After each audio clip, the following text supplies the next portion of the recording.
মানবিক বাংলাদেশ গড়ার জন্য কাজ করবে, যেখানে ন্যায় এবং ইনসাফ প্রতিষ্ঠা হবে, সব মানুষ তার ন্যায্য বিচার পাবে, কেউ কোনো জুলুমের শিকার হবে না।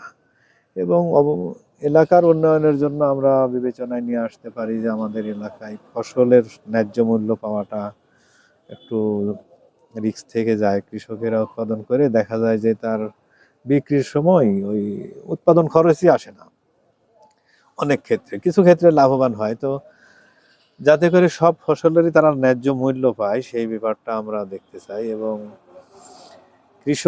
কৃষি নির্ভর বাংলাদেশ, কৃষক যদি ভালো থাকে তাহলে দেশ ভালো থাকবে।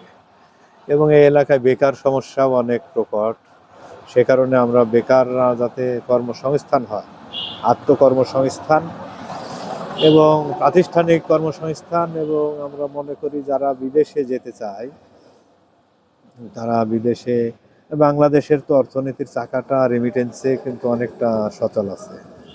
আমাদের যারা যুবক আছে, কর্মক্ষম প্রশিক্ষণপ্রাপ্ত শিক্ষিত, এরা বিদেশে অনেকে যেতে চায়, কিন্তু যাওয়ার প্রক্রিয়াটা জটিলতার কারণে তারা যেতে পারে না। সেই জটিল জায়গাটা আমরা সহজ করে দেওয়ার পরিকল্পনা রেখেছি, যাতে যারা বিদেশে যেতে চায় সহজে যেতে পারে। আবার অনেকে আছে বিদেশে যাওয়া পছন্দ করে না, এলাকায় যাতে কর্মসংস্থান পায়, তারা তাদের যেমন ফ্রিল্যান্সিং এখন একটা গুরুত্বপূর্ণ, এখানে অনেক আয় রোজগার ঘরে বসে করা যায়, কিন্তু এটার একটা ট্রেনিং দরকার, ইন্টারনেটের গতির দরকার। সে কারণে নেটের গতি বৃদ্ধি এলাকায় এবং যুবক তরুণ তাদেরকে ট্রেনিং দিয়ে যাতে এখান থেকে তারা আয় রোজগার করতে পারে। এছাড়া অন্যান্য ব্যবসাও যেগুলো আছে, ব্যবসা করার জন্য যে পরিবেশ, চাঁদা মুক্ত বা বিভিন্ন দিক থেকে ব্যবসায়ীদের সহযোগিতা করা, যাতে তারা ব্যবসাও করতে পারে। ব্যবসার মধ্যে অনেক বরকত আল্লাহ রেখেছেন।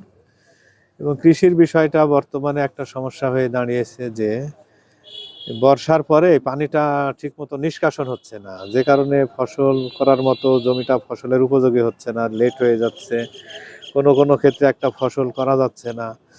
এ কারণে যদি আমরা পানি নিষ্কাশনের ব্যবস্থা করি, নদীর সাথে ক্যানেল করে দেওয়া যায়, তাহলে পানিটা দ্রুত নিষ্কাশন হলে ব্যাপকভাবে ফসল উৎপন্ন হবে, কৃষক লাভবান হবে, তার পরিবার লাভবান হবে। এবং আমাদের এই আসনটা চারঘাট, বাঘাশী, শাহপুর থেকে একেবারে চক্রাজাপুর পর্যন্ত দীর্ঘ নদী, পদ্মা নদীর তীরের সাইডগুলা, এখানে বন্যার সময় ক্ষতিগ্রস্ত হয় বা ভেঙে যায়, নদী ভাঙ্গন যেটা বড় বড় অবস্থা সৃষ্টি হয়, এবং অনেক কিছু ভেঙে গেছে গত বর্ষাতেও। এবার তো বর্ষা একটু বেশি ছিল। এগুলি বাঁধ তৈরি করা, কিছু বাঁধ হয়েছে,